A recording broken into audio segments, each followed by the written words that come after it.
Konnichiwa, Nihon Cricket Pod to yokoso. That's right, folks. It is I, Alan Kerr, back once more with the Japan Cricket Podcast. Before we meet my guest this week, here's a quick rundown of what's been happening around the Japan cricket scene since we last met.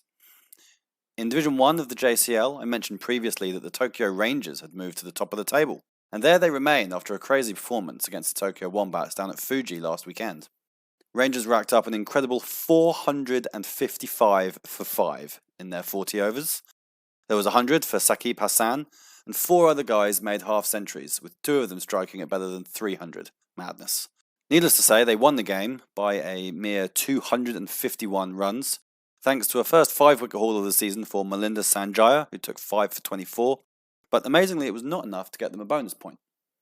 The Tigers had briefly displaced the Rangers at the top of the table after a nervy 1-wicket win against the Chiba Sharks.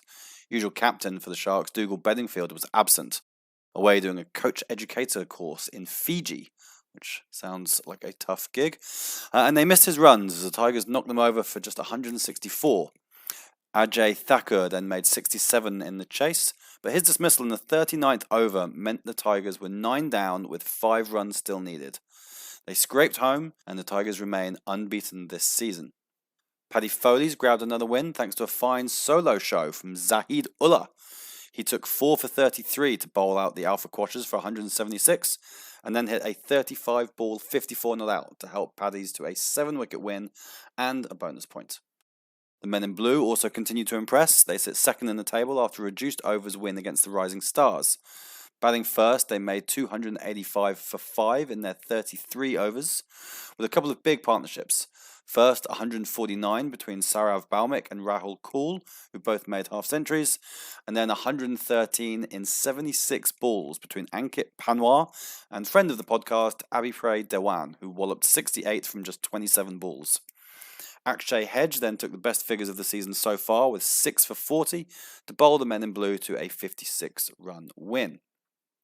The Tokyo Falcons had a good weekend as their team turned the tables on Wyverns after a difficult start to the game. Wataru Miyauchi and Shogo Kimura both made half-centuries for the Wyverns as they opened the innings with a 159-run partnership. And the score of 227 for 7 looked pretty good. However, the Wyverns couldn't back up the batting display with their bowlers, who strayed all over the place to the tune of 48 extras, which was bettered only by Sarfraz Petkar, who made an unbeaten 51 not out to see the Falcons home by 3 wickets and with an over to spare. Elsewhere, there have been a few performances of note. I mentioned a good weekend for the Falcons. Shailaj Lal made an unbeaten 107 for their second 11 in a win over the Chiba Sharks second 11 in Division 2, while Sopan Sridonka took 5 for 12 for the defending Division 2 champions, the men in blue. Their second 11 brushed aside the Rising Stars second 11. It's the Alpha Quashers second 11 who sit on top of Division 2 at the moment. They have 3 wins from 3, with Kawasaki Knight Riders' first 11 just behind them. Meanwhile, the Tigers' third 11 are in the same position in Division 3. Lots happening in the Japan Cup, as always. Zahid Gondal hit 100 for the Sultans of Japan against Shaheens in the North Kanto division. He then took 3 for 8 in a good day out for him as they registered a big win. And there was another Centurion down in Kansai as Umair Zulfikar made 108 not out for the Kobe Hawks as they beat the Royal Osaka Tigers. Too many games to go through all of them, but the bowling performance to note is the absurd figures of Sora Ichiki, the Japan Under-19 World Cup left-arm spinner who now plays for the University 11 in the Japan Cup, and he managed to take 6 wickets for just a single run, including a hat-trick, as the University 11 beat Beans in the West Kanto competition by 9 wickets. Lastly, at the time of recording, I am hoping that by the time this comes out, I will be giving you already announced news that Japan will be hosting the sexily named Men's East Asia Pacific Sub-Regional World Cup Qualifier B in October this year. The tournament will act as the first part of the qualification pathway for the 20-team ICC T20 World Cup, which will take place in the West Indies and the USA in 2024, which may sound like a long way away, but I'm sure it will be with us in a flash. For those who don't know, the sub-regional qualifier will involve Japan, Indonesia and South Korea playing a double round-robin event, and the winner of that will go forward into a regional final. There is 1 place for the EAP at the World Cup, so the winner of the regional final will go into the 20-team draw. The Philippines are already into the regional final by virtue of making the global qualifier for the last World Cup, and along with the winners of the tournament in Japan, they will be joined by the winners of the Men's East Asia Pacific Sub-Regional World Cup Qualifier A, between hosts Vanuatu, Fiji, Samoa and the Cook Islands. There's a possibility that Papua New Guinea may also come into that qualifier. It all depends on their ranking and performances at the upcoming T20 World Cup in Australia. Japan have, of course, named a 24-player national training squad for this year, and I'm sure those guys will be champing at the bit to play some international cricket for the first time since 2018. Right then, on to today's guest. Right, joining me today, fresh on a winter's morning, a man who has been part of the Japanese cricket fabric for some time. These days, he's more commonly seen dressed in his umpire's coat and hat and standing at one end. But a key member of the Chiba Sharks Cricket Club, who are, of course, still basking in the glory of the 2021 season, and often seen turning his arm over in the second 11 still, Mr. Kris Bayne. Thanks for coming on the podcast. No worries, Alan. Glad to be here. Thank you for inviting me. So first of all, KB, as we should be referring to you throughout this because that's what everyone calls you. How are you doing? Where are you at the moment, and how are you keeping busy during the winter? I'm in Yokohama. I'm sort of been babysitting my parents-in-law's house for a couple of years, actually. And beautiful day outside. House is quiet, but it wasn't quiet 2 weeks ago when you had 30 Chiba Sharks here, which was fun. Yeah, I took photos of that. Cool. Well, look, you've got plenty of stories to tell. A man who's been in Japan as long as you have, a man as long in the tooth as you are. But we'll test your memory. I'd like to go back all the way to the start. That's generally what we do on this show. And begin with where you're from and a bit of family history. So why don't we start with that initial question? Whereabouts are you from and what was it like growing up there? Okay, well, I'm from Australia and from Melbourne. I still am from Melbourne, but I've actually spent more of my life living in Japan, in Tokyo, than in Australia, which is a shock. I was born. Wow, good. And then we're going to go day by day. Yeah, step by step. And I'm the youngest of 5 kids. Yeah, I remember the youngest conversation because and my brother. Sorry, I just wanted to interrupt, but I remember you and I having this conversation one night in Ken's bar, where of course you're the youngest of 5, and it's a boy, 3 girls, and you. Is that right? Yeah, good memory. Which is exactly the same as me. I'm the youngest of 5 with a brother, then 3 girls, and then myself. So yeah, kind of eerie family history. It makes for a good person to be at the end of that lot, doesn't it? Quite right. Character stuff. My brother is 16 years older than me, so by the time I sort of can remember things around 5, he was actually off to America to study, and I didn't see him for 10 years after that. And my sisters, and I'm actually 6 years between myself and my next sister up, so I was a real surprise. So I didn't have this sort of idea of all these backyard cricket games, all my brothers and sisters, because they were not around. So I was almost like an only child, really, growing up. But it was growing up in Australia. I mean, it's fantastic. It's just always sport everywhere. We used to go camping as from a young child. I remember it was memories on the beach and listening to the cricket and games on the sandbanks and stuff, and a little bit out on the street. I only learned a couple of years ago that Ashton Agar's family lived 2 doors down from me. Oh, really? Yeah, from kind of late in the piece. But I did a lot of sport at school. I went to a school which was really focused on that. So I was playing cricket in summer, athletics in spring, and Aussie rules in winter. So I was pretty active, even though I was a skinny little bugger. Yeah. Yeah, it's kind of everywhere, isn't it, in Australia? Like, I guess the climate plays a huge role in that, but also just the Aussie character. Sport is ingrained right from the moment you start walking, pretty much. That's right, yeah. And cricket kind of dominates that summer scene as well, doesn't it? Which is, a great place to be. So, you kind of said there you're playing on the sandbanks and stuff. Are those your earliest memories? Have you got any specific early memories of cricket that stand out? My dad was, and I'm a member of the MCC, which is MCG. So we actually used to go up from wherever we were, camping or whatever, we used to all go up and watch the first day of the Boxing Day test. So I've got earliest memory of going into the MCG at those times when I guess they thought I was old enough to appreciate it. So that's probably my earliest memory. And I do have a vague memory of my first cricket game, which must have been about 7 or 8 at primary school. I still remember. So I actually got a pretty photographic memory of certain things. And I can still remember this being on the field. It's kind of scratch match at cricket. And then I changed schools and went to this school which focused on everybody had to do something. So I was probably playing in sort of formal cricket games from when I was about 9 or 10. And how did that go? I mean, was it a sport that you instantly fell in love with, or did it take a bit of time to warm to? Anything with a ball, I'll have a go at. You know, like a dog, a dog in a preview. So did you play any formal cricket, any competitive cricket, any league cricket as a junior growing up? Or? Yeah, well, I played right through school. So I reckon I started when I was 10 and played every year in a different a team right through until I graduated. So that was about 9 years at school. I was never in a top team. I just loved playing the game, and I didn't want to apply myself, but I was okay. I ended up captaining a lot for some reason. And once when I became 16, a couple of mates of mine I played with, we went and joined a club team, Sandringham. It was actually around where Shane Warne's from. We're from the same area.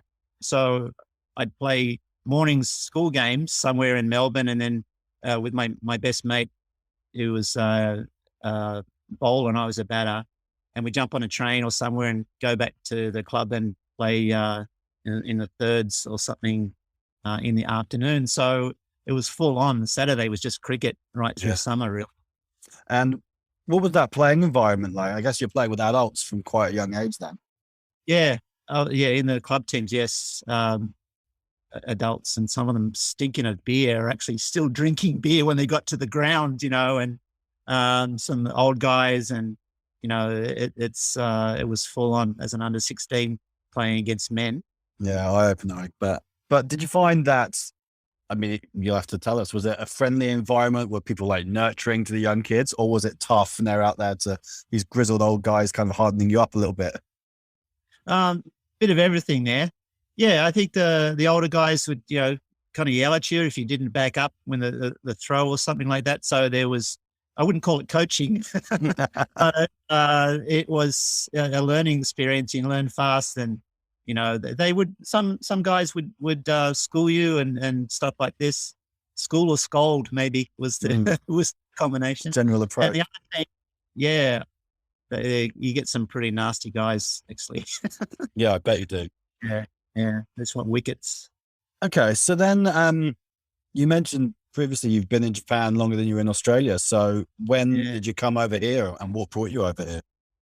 Well, I started when I finished high school. I didn't have anything going for me really to special. So my brother, he's an academic, so he said, "Why don't you do Japanese? It's going to be really important." So that was a brainstorm he had in 1977. So he was spot on. So I just started doing Japanese at university. I was never even good, but I thought I'd come over, and I came over when I was 19 for just to have a look around for a month. And then 1982, was it? 1983, I sort of started living here more. So I've been here more or less, except for a short period. I went back to do some more study. I've been here since 82, 83 maybe. A long time. Pretty much my entire life. It is. Yeah, that's a fair old while. So what were your first impressions of Japan when you got here? Oh, when I first arrived when I was 19, the first place I landed was Kagoshima, because I took a cheap flight. And for those that don't know, that is like the furthest point south of Japan. Yeah. Most islands. So yeah. And historically, it's like always been separate from Japan in a way, with language, because they use their own language almost to find out who the spies were. So I got there with my minimal Japanese and asked a question. It's like, oh my God, I've been on the wrong plane. I'm in the wrong country. Where am I? So that was my first experience, and I traveled right up. But yeah, I loved it. When I came, I'm still here, so obviously I like it. Yeah, cool. So was it a fairly quick kind of love affair? You sort of arrived and thought, yeah, this is the place I'm gonna bed in and stay for a while, or has that kind of happened a bit more gradually? Well, it was getting back to my family. I'm the youngest of five, but all my family, all my brothers and sisters have lived abroad. And like at one stage, my brother was living in Africa and working. My sister was in Europe. An elder sister, she's actually living in Japan. So I figured out that my family's lived and worked on 5 continents.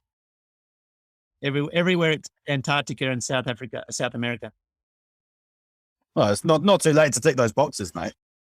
So it's sort of normal that, go overseas and live. And I wouldn't think I'd been here this long. Nobody does. I think so many people say I was going to come here for 1.5 years, and I've been here like 1 million years. So I think it's a normal. Yeah, definitely. I was thinking a year or two, and just got to 8 now. Okay, so your early years are here. Now, I'm assuming you didn't get involved in the cricket scene for a little while, but why don't you tell me how that came about? Well, it's actually weird. When I came here, I had no expectation that there was cricket. I was actually forced to watch baseball for amusement sometimes. And I used to go back to Australia at least once a year, and often, basically my best mate, who I mentioned before, he'd pick me up at the airport and say, right, we're playing indoor cricket tonight. So I'd go from the airport to indoor cricket. So I used to get little tastes at least once a year. But then I had kids. That sort of slows things down. And so I really had a break of about 20 years where I didn't touch a bat at all, But then for some reason, then the internet came along, right? And once I got the internet, I think one of the first things I did was just Google cricket and Japan. What came up was a Tokyo Bay Cricket Club, which probably you probably don't even know about. I mean, I think I've heard of it. I think the name's popped up, but yeah, this was sort of late 90s, early 2000s, maybe.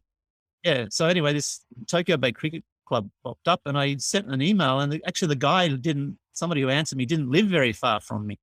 And so I think my son must have been about 3 or something. Then I was thinking, it'd be good to get cricket. So I arranged to meet him. It never happened. So I almost got involved there. And then years and years passed. My wife's in television, so she was making a TV program, and she needed a cricket bat. And she knew a little bit about cricket, and so I don't know. I'll ask a friend, and he put me onto one of the Wombat, and so I sort of had a contact with the Wombats. They don't even know this. Just news, but nothing happened there. And then time went by, and I was getting close to my 50th, and I thought, okay, I want to do sport again. So I actually started playing Aussie rules again. And at 50. At 50, yeah. And I was at a school I used to work at, just visiting, and a friend said, oh, look, the guy's joined staff he talks about cricket a lot too. I'll introduce you. And it was a guy named Ian Lambert, who was an original Shark. And we got talking. He said, yeah, Chiba Sharks and stuff like that. So I think I learned about it on a Wednesday, and I was in the nets on the Saturday. And that's it. And I joined exactly the same time as another Shark legend, Warren Sanchetti. Oh, yeah. And both of us met on the train platform at Hitchjo, and Big Dave Lolback rolled up. So that was it. So it begins. So which nets were those out of interest? Was that the nets Akai Farm? No. And before that, right? This is the ones that the founder of the Sharks or something built on the top of his factory. Yeah, okay. I've heard of these ones. Yeah. So I had zero inkling of a team, and next I'm in this indoor nets with stuff everywhere. It's like someone's kind of transported me to some weird cricket world. It was fun. Yeah. So then what were your first impressions? Let's just time stamp this. Whereabouts were you? Must have been mid 2000s. I think it was, I played my first game. I think it was the last game of the season in 2008 for the Sharks, but I'm sort of officially joined the Sharks in 2009, but I did play a game in 2008. Okay. So then, given that you'd been in Japan best part of 30 years by that point, were you pretty surprised at where the game was at that time? Because I guess by then, there was quite a lot of established clubs and some competitions that were running, because the JCA was very much, up and running and doing all right at that point. It was still pre-Sano days, but things were coming along. So what were your first impressions of all that? Well, as I said, the first game I played, all I knew was a practice area. And the first game I played was down in Fuji. And it must have been late October, and it was a dreary, drizzly, cold, freezing day. But, they said, over there's Mount Fuji. You couldn't see anything. Of course, that was great. You're like, yeah, sure it is. 2 cricket pitches side by side at Fuji. I was like, what the hell is this? Where did this come from? And then my next game after that, I think it was the next season, was out at Agio. And you've probably never been to Agio. It was I haven't. taxi drive in the middle of nowhere to this sandy little patch that next to a cow farm. And it was just like, what is this? I've never even heard of that ground. Oh, no. The old timers will tell you about Agio. Someone's probably nodding out there. But we used to play in the JCL and the KCL. So we had a lot of cricket going around. I still say now, it's cricket in Japan. I don't care where I'm playing. It's fantastic. And the Sharks have, over the last few years, produced quite a lot of younger cricketers. So have you enjoyed being part? I mean, you've played most of your cricket in the seconds. You've played a bit of ones as well. But have you enjoyed being a kind of sort of mentor to those younger kids coming through and trying to get the values that you grew up with of how to play cricket instilled in them? Yeah. Oh, it was fantastic seeing the Thurgates and the Sahus and all the young guys that come through the club and still there and growing. And a lot of them have left, of course, and gone and study abroad and things like that. Like Neil, though he's still part of the club. I don't know if I instill anything to them. I just play and try to advise and encourage, and I don't see myself as actually having much influence. If I do, that's good. I hope it's good influence. But yeah, just seeing them and physically, I don't see them so often. But some of the guys are skinny little kids, like got beards and hair, and Suddenly they've changed a lot. Yeah. Like, who the hell is this? And maybe it's me. It's like the voice has changed totally. But yeah, it's great to see that. You mentioned that coming in late, I guess that you had a desire to get back into playing sport. Yeah. Death wish. Yeah, death wish, you could say, right. So then I guess when you're doing that, you want to be performing as well, right? You don't just want to be the old bloke who everyone's humoring. You want to be able to actually be worth your spot in the team. So you've done pretty well picking up wickets in the twos. So are you still working on your game? Are you still looking to improve? And how do you go about doing that? Oh yeah, absolutely. I'm I think I like doing it well, I like contributing in some way, but my batting has gone down, though I can hold up an end, which I actually caused the helicopter game because of my batting. Apologize for that. Go on, you can't drop that hint and then not tell the story. Okay. Right. So this is in 2020. And as I said, the Sharks got pretty well smashed all the times in the seconds. And if we lost the toss, the other team will bat, against us. And it was really, really hot. So I remember a couple of games there where, we're batting second. I looked around and literally there were people, I had to sort of give them a kind of a test to see if they're thinking straight, seriously. And I said, you're not batting yet. And so we had a hard time. We always seemed to be fielding first in the hot sun. So then one day I actually won the toss and said, right, it's our turn. So I opened and I decided I'm not going out.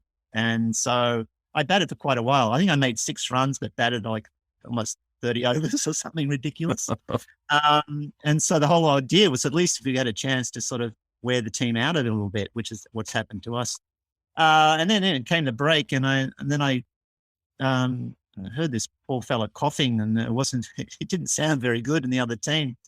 And after they'd been out in the field for a while, and then we started the game, and I'm standing at square leg, and we're fielding, and I could see this helicopter in the distance, and of course around Sun 01 there's always those little helicopters buzzing around, right? But this helicopter kept getting bigger and bigger and bigger, and at the same time I heard this ambulance coming over the hill that comes down into the thing, and then a fire engine was coming along on the other thing. So suddenly, a helicopter, a fire engine, and an ambulance all showed up at exactly the same time. And this thing was hovering, and basically we cleared the field, and the helicopter landed next to the wicket, and stumps and bales and things went everywhere. And it was like sort of international rescue of Thunderbirds, and the fire engine stopped and put up a sort of a windsock, so that it was just this amazing thing. And then I found out that the guy who I'd heard was in a bad way, which I felt terrible that I'd done that. Caused this thing. The game next door stopped, and all the wyverns came over, and people were trying to get near the helicopter, and there was a guard around this ground, and these guys in these ice packs. It was like some movie scene. I remember that myself. I was in Sano at that time, and I remember just picking up my phone and flicking onto Instagram and seeing like Ash Thurgate's Instagram story. It's helicopter land. I'm like, what is going on? I won't lie, I panicked. I was desperately phoning people like, what is going on at the Sano River grounds? There are ambulances and fire engines and a bloody helicopter. Yeah. Like, what's happening? I thought someone had died. So I was quite relieved. Well, some people thought it was me. Yeah, right. I was quite relieved the guy just had a bit of heat stroke and he was basically fine. But my strategy of wearing the other team out didn't work, because we had like a 40-minute break, and they stayed in their cars and got nice and cool, and came out and destroyed us after that. absolute backfire. Backfired, all right. But yeah, I recently I found I seem to have more time in defense. Maybe I guess I have nothing to lose. So I'm okay at defending, but I can't play any shots anymore. So I want to start making some shots. So teams, be warned, I'm on the loose. But my bowling, I dabbled with bowling, and this is a weird thing that I didn't. If you look at the Sharks records, I didn't bowl for like the first 3 seasons, and Right. when my bowling improved, it's because I dislocated my shoulder during a game. And How did you do that? Fielding? fielding, yeah, and rock hard. It was a rock hard summer, Sun 03, and I went to dive or jump or something. I just landed on my shoulder and it basically popped out, I think. And I had to bowl an over, and I bowled my arm over, and it just kept going round and round and round. That's what it felt like. But it didn't. Even the bone sticks out now. And after that, some reason my arm comes over my shoulder in an odd way. People ask me, how do you sometimes do the ball that you do? I said, I got no idea. And I really think that it's because of some weird way that my arm swings over now. Well, there you go. So there's lessons already to be learned from this chat, in that it's never too late to start playing, and no injury has to actually detract from your performance. It could even improve your performances. So there we go. I wouldn't start running into brick walls to dislocate your shoulder. Trust me, I've had 2 operations on my shoulder, and it hasn't made me any better. I can tell you that. That's just my theory anyway. So before we move on to the next thing, I just wanted to ask, like, what is it you do? Tell us about your work in Japan, and particularly balancing that with playing sport, because it's something that a lot of people struggle with, is their sort of professional life and their family life and their sporting life, if you like. Yeah. Well, I'm a teacher, so I teach at a university, which I've been teaching the whole time I'm in Japan. So I guess I think good thing about teachers, we get lots of holidays. And so my weekends are generally off, and sometimes I have to do work on the weekends. And we have a long summer break and spring. So I've got time to get away and do those things. So that's always a positive. And I didn't play for ages because my kids were involved in sport. I got 3 kids, and they all played sport of some kind. Soccer or basketball or handball, all active, all ball sports. Surprise, surprise. They always had footies around the house and stuff like that. So yeah, I've just been kind of fortunate that I could have the time to devote to things like cricket. So moving away from the playing side, I guess what most of the Japan cricket community know you for is your umpiring, because you're fairly regularly out in the middle. About that, yeah. Ruining people's weekends all the ruining time. people's weekends. So I guess first of all, when and why did you get into umpiring? Well, it goes right back to Australia. I still remember, when school games and stuff, and that they'd always need sometimes need an umpire. So I remember standing at square leg, and I actually did umpire some games, even the club games. You asked me about some of the guys who play against. One guy, when I was umpiring, I was about 16. I didn't get an LBW, and he was going to knock my head off. Your card was marked. Yeah, I didn't like it at all. So I did a bit then, and so then when I came to Japan, of course, the teams have to put out umpires. And one thing about cricket in Japan, you've got a lot of people who play, but there may not be so many people who actually came through an official system. And I've watched a lot of cricket over the years, So I guess I had a good grasp of the rules, and me being me as a teacher, I guess. I mean, you find a lot of umpires and those are lawyers and teachers and stuff. I enjoyed it, And then of course CT is such a great influence, and I started kind of umpiring with him, and then he said we often talked about how we can improve that side of the game, and so then the JCA got on and made the panel and stuff like that, and it's just gone from there. Last year, particularly on the JCL panel, you worked with a lot of people that you probably wouldn't have umpired with before. Did you find guys kind of looking up to you for advice, or did you find that you had to kind of take on a role as senior umpire? Yeah, well, I think there's umpiring. There's so many things that you have to look really closely to notice and to work as a team. This is something that Kris and I really enjoy working together. So, because we have that, I think, a really good teamwork, and it's just little things like just keeping an eye on the other person and having certain signals and discussing things. So, it'd be nice for anybody who's maybe wants to get into umpiring or think that they can't. It's a very satisfying thing. For a start, you've got the best seat in the house to watching some of the batsmen and the bowlers. So that's so fantastic. Of course, you've got to be neutral about it. But it's little things that can make the day enjoyable. And when you have a good game, you've had a good game. And again, Kris and I worked together on finals, and I think we don't umpire Sharks finals. Because we want to watch it, probably shouldn't. But I think the year before that, maybe the final JCA game of Tigers versus, who was it? Tigers Quashers. Yeah, I mean, I think that was almost, for us anyway. I'm not saying I'm fantastic, but I think it was almost a perfect game for us. I mean, we talked about it afterwards, said, wow, that felt really good. And we just knew we were in a good rhythm. So, hoping older guys or even younger guys who want to try it it's not just I got to umpire and it's like a drag. It's actually a little mini game in itself that you have a teamwork with, and it's can be very satisfying. Definitely is something that I would encourage people to get into, because, as you say, it's a great way to not just become your own team with the other umpire, but also actually just to get to know the players. Most of the people that I've got to know in cricket in Japan, outside of the Japan national squad players, has been through standing out there umpiring and having chats with people. So that's been really enjoyable, and I haven't done much of it the last couple of years. So perhaps I will try and get out there and stand a few games this year. But go back to playing, you got the chance to actually represent Australia last year.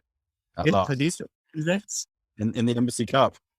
It's a highlight. Yeah, well, because we had more umpires around, actually was able to get time off. So that was a really interesting day, because I actually demanded to play for the Anzacs. I said to them, you will regret it if you don't let me play, against the British Embassy. And actually I played for the British Embassy this past season a little bit, because they also play in Yokohama. The Sharks aren't very happy with this, but I actually did some T20s. So the team I was playing the Anzacs, Richie and all of the guys the Wombats who I knew, and of course, guys from the Sharks and other places. And then on the other side was guys I also knew. So it was a fun day. And then I actually ran away and I went down to Sun 01, where the Sharks second. So I had to give up playing for the seconds to play for the Anzac. But I said, put me down as 12th man and I'll come down. So I went down there, and that was the last game of the season. And I'll bring up the game later in the interview, but I was able to get on the ground as 12th man. Yeah, that's cool. So then in the time that you've been here, you've seen the game change a fair bit. Do you think it's, can you highlight a couple of changes that you might have seen for better or worse? Well, the grounds for a start. I mean, Tunamus, that's fantastic. I still, every time I walk around that corner past the school, I think, wow, it's like walking into another cultural, through some sort of portal. Even more so now with the tea room, right? It's like you can actually have a beer and a pie and watch a game of cricket. Yeah. Things have changed. Yeah, but the grounds, but also the teams. It was a bit like the Wild West when I first started playing, and everyone in different uniforms and people turning up late for the start of games, and kind of very village feel back in 2008, 2009. Yeah, not that anymore. So that, I think it's just a general uplifting of the standard and stuff. And of course, I think the off-field thing is more the changes there with umpiring, scoring to some extent. But yeah, I think it was all just go for a hit and that's it, sort of when it started. But now it's a bit more serious, which is good. Yeah, and you've done a bit of work with the uni teams as well. You sometimes umpire the Champions Wicket as well, right? You've done a little bit of that. So you've been exposed to umpiring, yeah. So you've been exposed to some players who are pretty new to the game. Any advice that you'd give to those guys or girls who might be new to playing cricket and faced with that? It's a huge drop off of players that we have after university. Everyone goes straight into their work and cricket gets left behind. But any advice that you'd give to that age group about staying involved in the sport? For anybody new, and this includes maybe players who, and not Japanese players too, who maybe just know about cricket and are not, they actually come into it late in life. We have people in the Sharks like that. But I think for anybody who's new to the game, there's some things that you can improve and understand more quickly. I mean, bowling and batting is, that takes time to develop, but things like fielding, and being a good fielder and finding something that you can do to contribute to the team and enjoy and know you've done a good job at. But I also think it's the off-field things. I mean, it's about scoring and just being involved in the game and learning through that. I mean, you can learn a lot through scoring, how the game works. Umpiring, of course, but again, that takes a lot of courage, I think, from the Japanese. A Japanese person is a little bit not confident in their own understanding of the game, but just finding a way to enjoy the game in different ways, and understanding it. You don't have to kind of do it all the time. So I still think there's a lot of players who have been lost who could have kind of just a weekend, just learn how to score, and then you're really valuable to teams, and you can still see cricket and still be involved. But of course, everybody wants to play and hit the ball and bowl the ball, but not everybody can do that. So you've got to find a way to find your own little niche, your own little things that you can do well. Yeah, and I think one of the things I've really noticed over the last 4 or 5 years, some of the JCL clubs have really developed and they've really become quite big entities now. So there's whole communities within these clubs, where people can come together and socialize and be a group. And like you say, even if you're new to the sport, you don't really know anything, anyone can learn to score. I mean, there's a number of the Japanese mums, for example. I mean, Yukiko Thurgate's a great example. She very good at it, learned how to score and got into it very well and has done. I mean, she's actually taught other people how to score. So, there are ways to enjoy the game. And by being a good club person, you immediately, like you say, become accepted, and suddenly you've got a group of friends. You don't have to be out there playing the game. You just be around the club. And I think something I've noticed that other sports in Japan do quite well. I mean, I know the Tokyo Crusaders rugby team, for example, have non-playing memberships where people basically just go on the piss with them after the games. But, Yes. it's still, you can still be part of the group. It's a good way to interact and find new, make new friendships. That's kind of what we at the JCA want to. I mean, our whole mission statement is to enrich lives and spread joy through playing cricket. So it's not necessarily always about going out there and winning, although Even if it's older people, or the uni teams, the men teams, because it's a university club, they often had usually female students. And the idea of the manager type thing in Japan sport is uni is usually a female thing. That's just the culture. But they were scorers. They had amazing, accurate, and those sort of things. And maybe they don't play, but eventually they may have kids and they might play. I mean, so it's just getting the idea of the game out there, and that you can be involved even if you're not so skilled, or even if you don't want to play completely. That's as you explained now, that's a really good idea. And the Japan cricket community is a pretty friendly place as well. I think it's a good community to be part of. So on that note, I guess before we get into our kind of generic questions that I like to ask everybody, if there was one change that you could make to the cricketing structure in Japan as it is right now, what would that be? Yeah, I saw that question. That was a tough question. No. But you're not short of opinions usually. Yeah, it's surprising, isn't it? Well, to be honest, the scoring is really annoying, and that's Came up a few times last year, right? yeah. We meaning the JCA and everybody involved needs to realize that it's a very important part of the game, and it legitimizes the game too. All right, so you might have really skilled players, but if the scoring is pretty awful and everything, it's not a good look, and it can cause trouble. So I would probably somehow ask teams or require teams to become more proficient at that kind of thing. And unfortunately, it's often an example of whoever knows how to score even has to score. So like I bat number 11 a lot and CT as well, because we're the only ones who know how to score sometimes. So, Yeah. and it's, we go into bat, the things fall apart, even with the Sharks. And we think we did a pretty good job. And often other teams, it's people see it as a drag, and often somebody who doesn't really know how to do it well gets the job. All right. So it's really, really important part of the game. And Yeah, like you say, once you have that skill, you can just walk into pretty much any cricket club in the world and be like, I'll score for a couple of games. That's how you meet people. All right. So I've got this list of 10 questions that I'm sure you've heard me ask plenty of people in the past. Okay, well, we'll start with the cricket-specific questions. So best player you've played with or against? I'm just going to keep it to Japan then. Opposition players, well, Sabarosh, of course, his name comes up all the time. And in fact, when the Tigers first came into the JCA, they had to be in second division.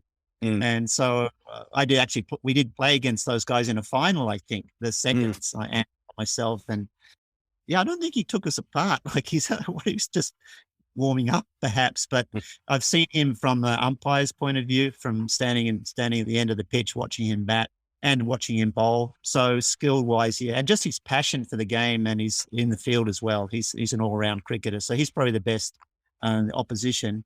From the Sharks, they've had a lot of really, really good players, and still got some good players. But I think probably the most all round guy is Pat Giles Jones. Really fast bowler, and I used to keep to him as well. Fast bowler. He played for Japan. Good fast bowler, and then he'd come in late in the game and bowl really, really good spin. And he was a really good batsman and a fielder as well. So I think for all round thing, Pat was really good. But we've had some cracking players as well on the Sharks. So I'd say those two. Best thing you've ever learned from a coach? Senior player at club says, "Do you wear glasses?" And I said, "Yeah." He said, "You don't wear them when you're batting. You should wear your glasses." I think that's maybe the best piece of advice I can remember. So career highlight? The Sharks' first win against the Wombats ever was the 2010 final. and I played in that game, and that was pretty memorable. Yeah, down in Sunna 1. So that was really good. Then, well, I am the owner of 4 Michelles past the age of 50, which I'm quite proud of. Yeah, that's Getting- a fair effort. Yeah. So I'm sort of highlights each one of those is a highlight. And one highlight is a fairly recent one. And this gets back to the game that I mentioned before, where I ran off from playing for the Anzacs and went down to 12th for the seconds. And some people listening might want to not remember this one, but the situation was in COVID time that I umpired the seconds and we got smashed, absolutely smashed each game, because still now we have a complete second division team of really veterans sitting out because of different reasons. So I think we debuted about 15 people in that season, and we got smashed everywhere as many teams just couldn't wait to play us. And it was kind of the same last year. But anyway, the last game of the season, the Sharks was versus, can I say the name of the team? Yeah. Was against the Tigers, and, a megalith club, very proud club, and they're on the way to win things. And we played them, and it was the most amazing game I've ever seen the seconds play. It was unbelievable. And I could watch it from the sidelines as a 12, and I came on sometimes to sub and I could get involved.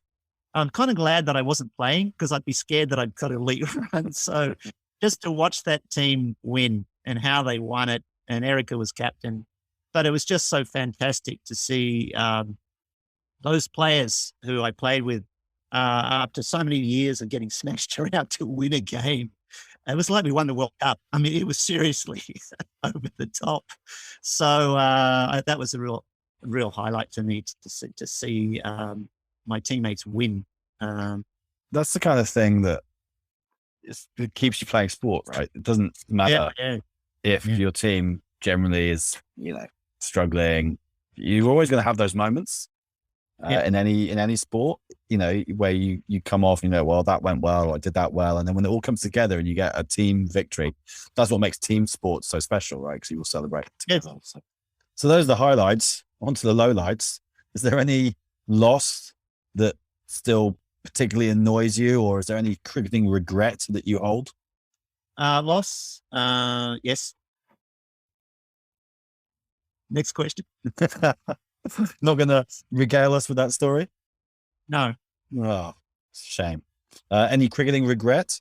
Regrets, I think, is more, I've got 3 kids, as I said, and they're all good at sport. And I see Chris Thurgate and his boys coming through, and I'm so envious of him that he can see his kids play in World Cups, for goodness sake.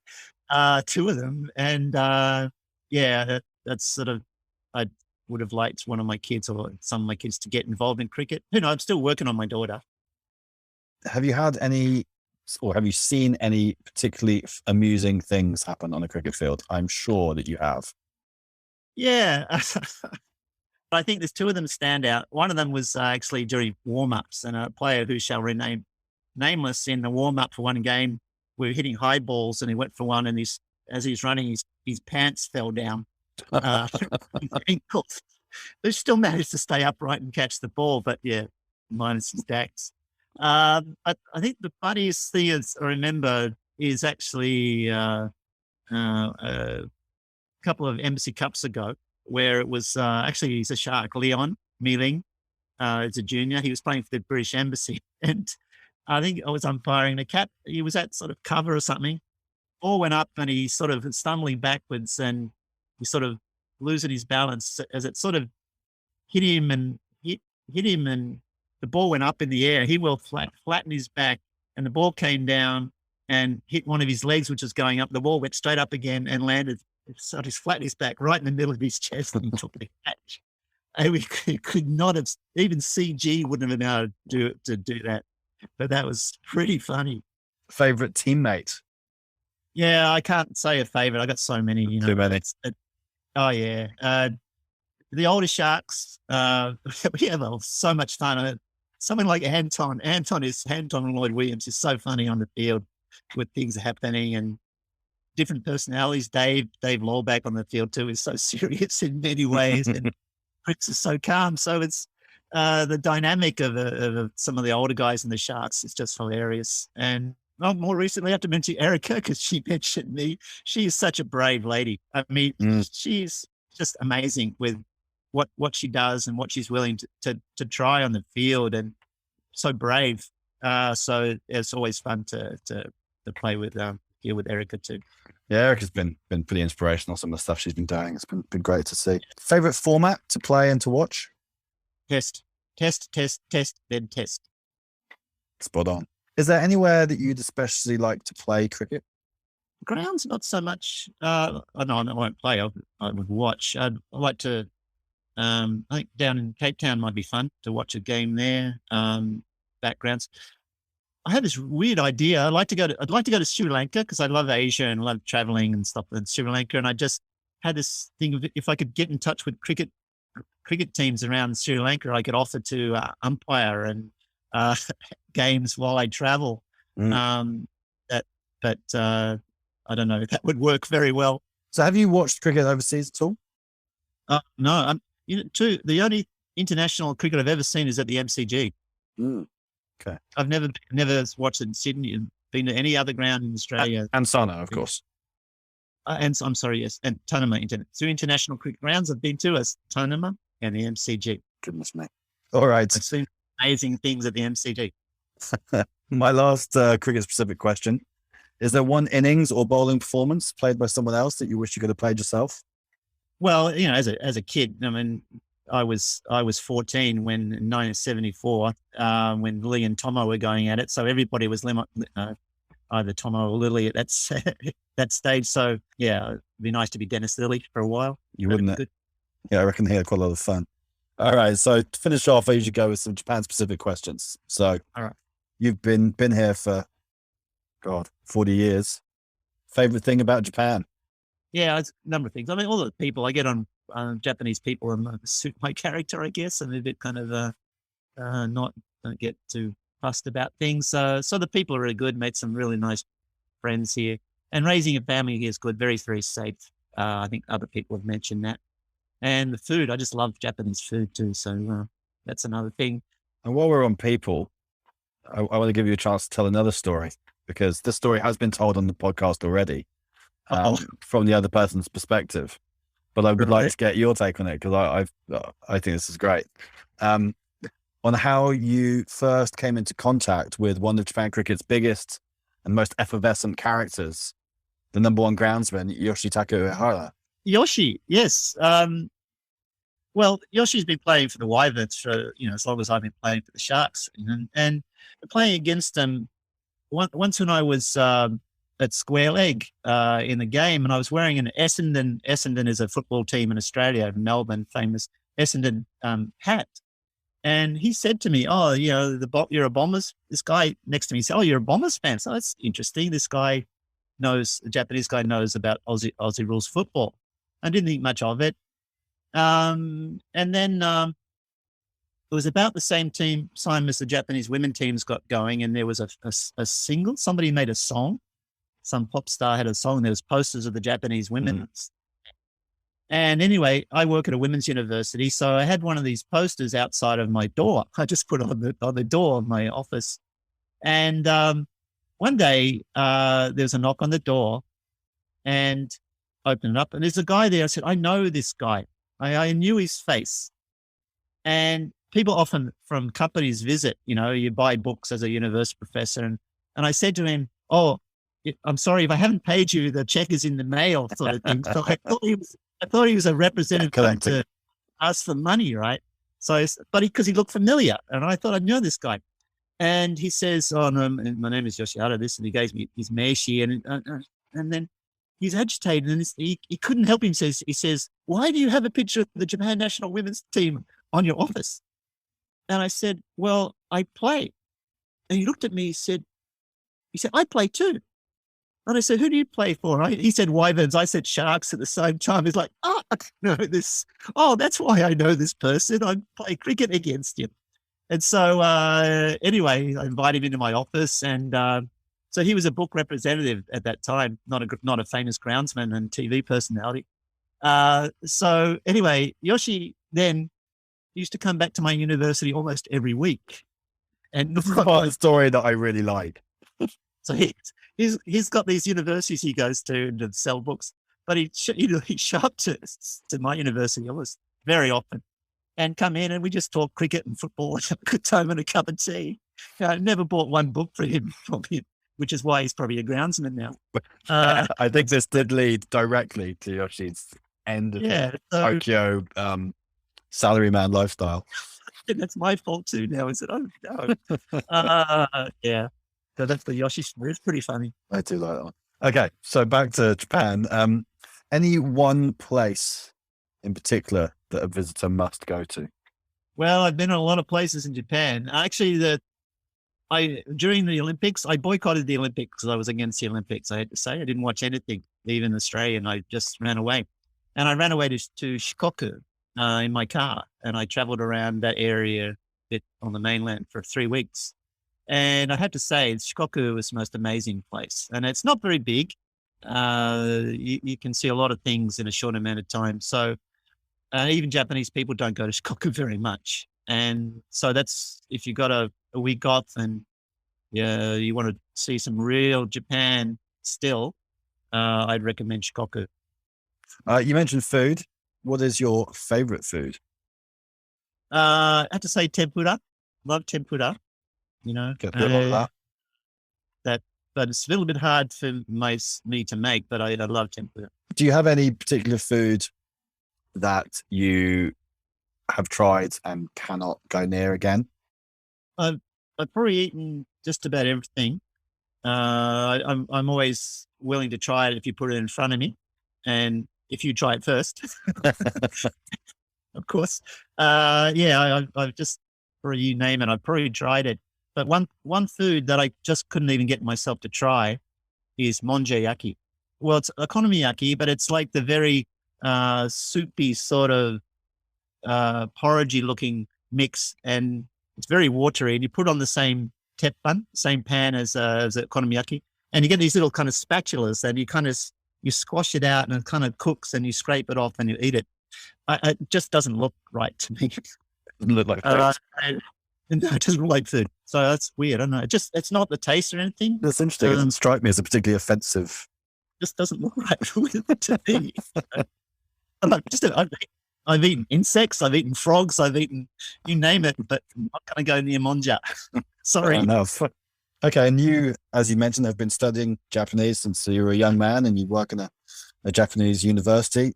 Do you have a favorite Japanese word or phrase? And if so, what's its meaning? Yeah, okay. It's one if people come to Japan just for fun. Betsu butter. Betsu butter. Betsu is separate. Butter is a stomach. Okay. So it's like a second stomach.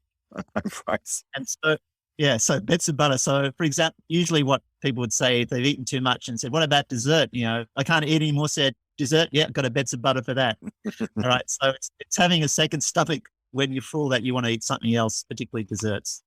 Brilliant. Well, KB, thanks very much for coming on. It's been good fun to have a chat. Always great to hear your stories. Yeah. Well, thanks for inviting me. And to all those players who I've wronged, and please don't come up to me years later and say you gave me LBW when I wasn't out. Nice one. Thanks, KB. Enjoy the rest of your weekend. All right. You too. See you, Alan. Okay, that concludes this episode of the Japan Cricket Podcast. Thanks for listening. I hope you enjoyed it, and if you did, then I would be forever grateful if you could rate the show or even write a review if your podcast platform allows it. This podcast is a labour of love and an attempt to spread the word of cricket in Japan to any and all that are interested. So your support with that would be wonderful, and should anyone out there be a sound production expert and want to help out in improving the sound quality of the show, that would be great too, and do get in touch. There's plenty of cricket coming up in the next few weeks. The Japan Women's Cricket League finally gets underway this weekend. The junior leagues continue to tick over, and a whole new bunch of cricketers have recently been introduced to the sport via the Cricket Blast program for under 12 kids that runs in Sano and Akishima. If you're listening for the first time, then do go and give us a follow on Instagram at the Japan Cricket Podcast. And if you're not listening for the first time and you haven't done that yet, then why haven't you? Come and see us.